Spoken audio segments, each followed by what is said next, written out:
जरा सोचिए, अगर कल सुबह उठकर पानी की एक बूंद भी ना मिले तो क्या होगा। इंसान, जानवर, पेड़, सबकी ज़िंदगी वहीं रुक जाएगी। लेकिन असली सवाल है, ये पानी आया कहाँ से। साइंस कहती है कॉमेट से, रॉक्स से या कॉस्मिक डस्ट से। और कुरान 1400 साल पहले ही कह चुका, हर जिंदा चीज़ को हमने पानी से पैदा किया। आज हम खोलेंगे साइंस के थ्योरीज और कुरान के चैलेंजिंग फैक्ट्स, ओशनोग्राफी से लेकर ह्यूमन क्रिएशन तक, और जानेंगे वो राज जिसने पूरी इंसानियत की ज़िंदगी को थाम रखा है। वेलकम टू पानी का राज। कुरान से शुरुआत करते हैं।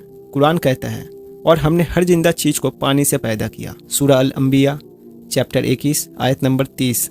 और एक जगह उसका अर्थ पानी पर था। सूरह हूद चैप्टर 11 आयत नंबर 7। यानी पानी सिर्फ ज़िंदगी का हिस्सा नहीं बल्कि ज़िंदगी का जड़ है। पानी धरती से पहले भी मौजूद था।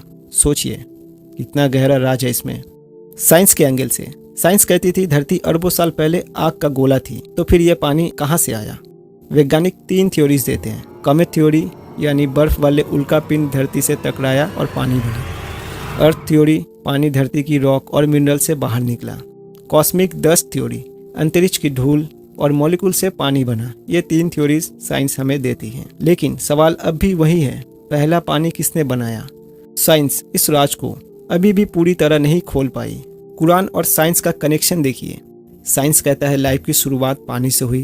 कुरान भी यही कहता है। साइंस ने 20 सेंचुरी में वाटर साइकिल एक्सप्लेन किया, लेकिन कुरान 1400 साल पहले ही कह चुका था, अल्लाह बादलों को इकट्ठा करता है, फिर उनसे बारिश निकालता है।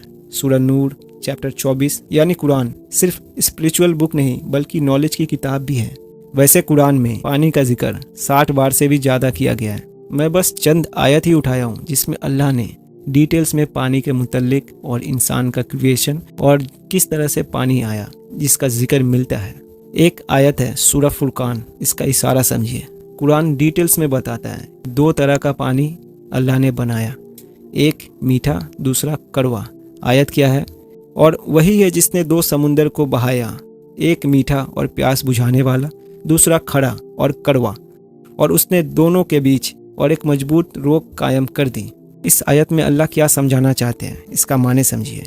अल्लाह ने 2 किस्म के पानी बनाया, मीठा खड़ा। दोनों एक दूसरे से मिलते हैं लेकिन पूरी तरह मिक्स नहीं होते। मॉडर्न साइंस कहती है ये डेंसिटी बैरियर की वजह से है। ओशनोग्राफी में इसे हेलोलाइन कहते हैं। 1400 साल पहले ना तो कोई ओशनोग्राफी थी ना सैटेलाइट इमेज, लेकिन कुरान ने यह फैक्ट बता दिया। बरजक एक इनविजिबल बैरियर, नेचुरल पार्टीशन जो पानी को पूरी तरह मिक्स होने से रोकता है। आप पर्शियन गल्फ और अरेबियन सी का सैटेलाइट डेटा देखो या फिर यूट्यूब पे सर्च मारो, 2 समुंदर जो आपस में नहीं मिलते, आपको वो रियल वीडियोस देखने मिलेगा। बहुत ही अद्भुत नज़ारा है, जरूर एक बार चेकआउट करना। अब जो अगला आयत है काफ़ी इंपॉर्टेंट है, ध्यान से सुनना। और वही है जिसने पानी से इंसान को पैदा किया, फिर उसे नसब यानी खून का रिश्ता और सिहर यानी शादी का रिश्ता, नसब और सिहर का रिश्ता बनाया। और तेरा रब बहुत कुदरत वाला है। इसको डिटेल्स में समझते हैं। अल्लाह ने इंसान का क्रिएशन पानी से शुरू की। इंसान का जिस्म में आपको पता है 60 से 70% पानी का हिस्सा है। बायोलॉजी कहता है सेल के अंदर साइटोप्लाज्मा मोस्टली पानी है। पानी से इंसान पैदा किया का मतलब इंसान का फिजिकल स्ट्रक्चर पानी पर ही डिपेंड है। स्पर्म, ओवम, बायोलॉजिकल रिप्रोडक्शन दोनों देखिए वाटरी फ्लूइड से बना है। साथ ही अल्लाह ने इंसान को सोशल सिस्टम दिया। ध्यान से समझना। नसब खून का रिश्ता, पेरेंट्स चिल्ड्रन। सिहर शादी का रिश्ता, इसमें हस्बैंड वाइफ या फिर father in law, mother in law, इन सब रिश्तों में आता है। यानी पानी से इंसान बनाया और रिश्ते के नेटवर्क से जोड़ा। यानी पानी से ना सिर्फ जिंदगी बल्कि इंसानियत के रिश्ते और सोसाइटी का नींव भी जुड़ा है। कितना गहरी आयत है। देखिए कुरान का आयत सिर्फ 2 से 3 लाइन का है, बट अगर उसका माने समझेंगे ना तो आपको समझ में आएगा कुरान कितनी गहरी बात बताता है। कुरान का एक एक आयत में कितना गहरा राज छुपा है। आज का नौजवान लग्जरी और एंटरटेनमेंट की दौड़ में है। किसी को लगता है फ्यूचर सिर्फ पैसा है, किसी को लगता है फेम ही सब कुछ है, लेकिन हकीकत ये है हमारी ज़िंदगी का सबसे बड़ा सहारा वही सिंपल चीज़ें हैं जिसे हम इग्नोर कर देते हैं। पानी।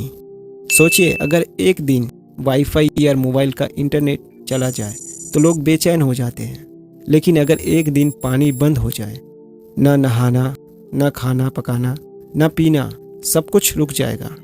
कुरान हमें चैलेंज करता है, ए नबी जरा सोचो तो, अगर तुम्हारा पानी ज़मीन में गहराई तक उतर जाए तो कौन है जो तुम्हें साफ बहता हुआ पानी ला देगा। ये आयत सिर्फ एक लाइन का है, लेकिन इसका मतलब अगर समझेंगे ना तो इसमें कितनी गहरी बात और कितना बड़ा चैलेंज अल्लाह इंसान से कह रहा है। अल्लाह इस आयत में खुला चैलेंज कर रहे हैं, सोचने के लिए बोल रहे हैं, गौर फिक्र करने के लिए बोल रहे हैं। मैं खुद ये जो आयत है आँख के सामने होते हुए देखा है।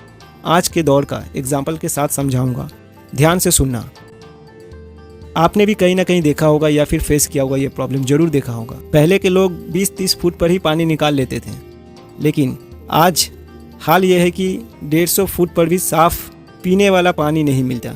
150 फुट वाला जो पानी निकलता है ना, वो निकलेगा साफ, लेकिन 5 मिनट अगर आप उसको रख दोगे ना, माटी घुल जाएगा, वो पी नहीं पाओगे। लोगों को 300-400 फुट गहराई तक बोरिंग करनी पड़ती है, तब जाकर पीने वाला पानी निकलता है। और कुछ जगह तो 1000 फुट नीचे भी पानी सूख चुका है। सोचो अगर ये पानी और गहराई में चला जाए, 1000-2000 या पूरी तरह ज़मीन के अंदर उतर जाए, तो इंसान क्या कर लेगा। कुरान का चैलेंज बिल्कुल क्लियर है, अगर तुम्हारा पानी ज़मीन के अंदर उतर जाए तो कौन है जो तुम्हें साफ़ पानी वापस लाकर देगा।